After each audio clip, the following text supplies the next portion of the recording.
Hi, this is Ann with Graphic Design How To, and today I'm going to show you how to use the Eyedropper tool in Adobe Illustrator. And it turns out it is pretty powerful. All right, let's get started.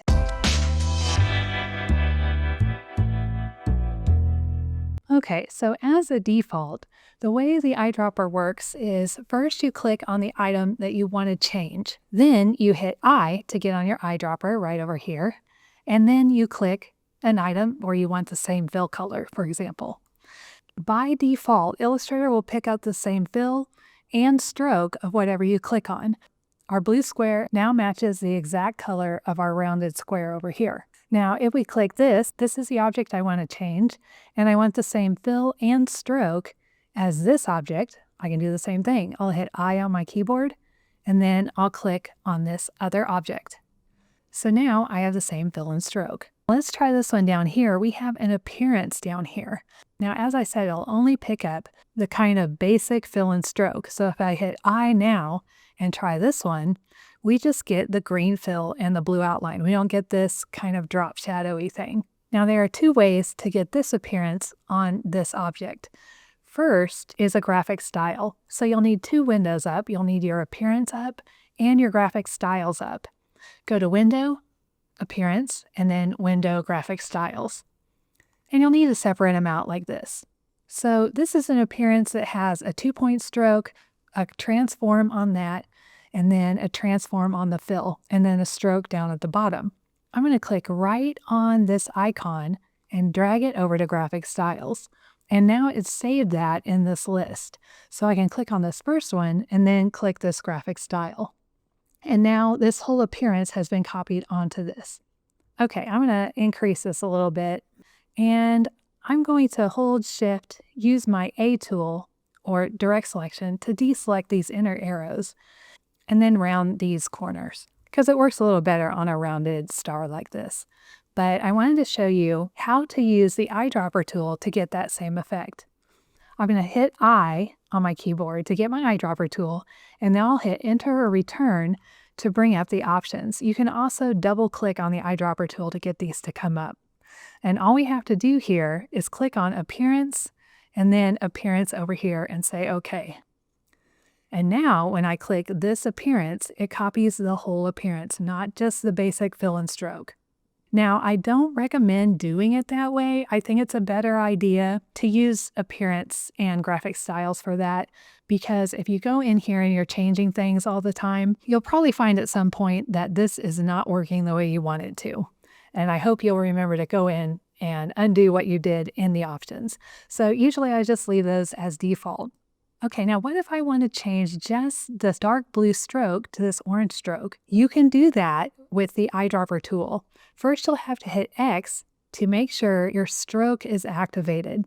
If you hit X a few times, you can see that it toggles which one is activated, the fill or the stroke. So right now the stroke is activated. Then hit I on your keyboard, hold Shift, and click right on the edge. And you can see it turning orange at the top of that circle. And now just the stroke has changed on that. So Shift is the key to getting just one of the two things to change. And I'll do the same here. I want this to have a dark blue fill, but I don't want to lose the orange stroke. So I'll hit my eyedropper tool. Normally, if I just selected this with the eyedropper tool, I would get the exact same thing with a blue fill, no outline. But I want my orange outline, so I'll hit X to activate my fill, and then I'll hold Shift and click the blue. So now I've got a blue fill over here, but I kept my orange outline. Okay, so let's see how this works with text. So I've got the word new, and I want it to be the same font, the same fill, and the same stroke as this hello over here. So I'll hit I on my keyboard, and I'll just click hello, and now it's changed it.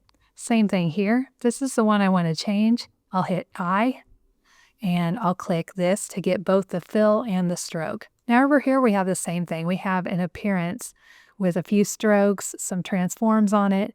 So if we click this and then hit I and select this, we only get the basic fill and stroke, which is the bottom most in the appearance. So if we click on this, you're getting these two, and that's it. So in this case as well, I would click on this little icon and drag it over into Graphic Styles, and then click on this and choose that to get them to match. I'm going to undo back to this point. Let's say, for example, I didn't want to change my font here, but I wanted the fill. I can select my text, hit I, hold Shift, and then select that fill to get the fill. So my font did not change, but the color did. You can even use the eyedropper tool on parts of your artboard.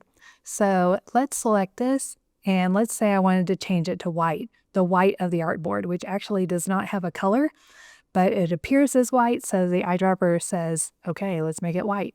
So now we have a white fill and no outline. We can also make it this gray over here. It makes it pretty much exactly the same as this gray, although when I drag it over, turns out it's not quite the same. Close enough though. You can also take a copy screenshot of anything you want. I'll just take one of my bar down here, Shift Control Command 4. I don't know if there's an equivalent for PC. And I'll just take a screenshot of this taskbar down here and paste it in with Command V. So now I'll select my text, I'll hit I, and I'm just going to sample this yellow from my screenshot. And it does a great job of just getting whatever color you happen to touch. And of course, you can also bring in any image. This one's from Google Images, and I can sample any color here too. And that's it. All right, if you like this video and you want to see more videos like this, just click on the subscribe button and the little bell next to it, and you'll be notified every time a new video comes out. All right, I'll see you in the next video. Thank you.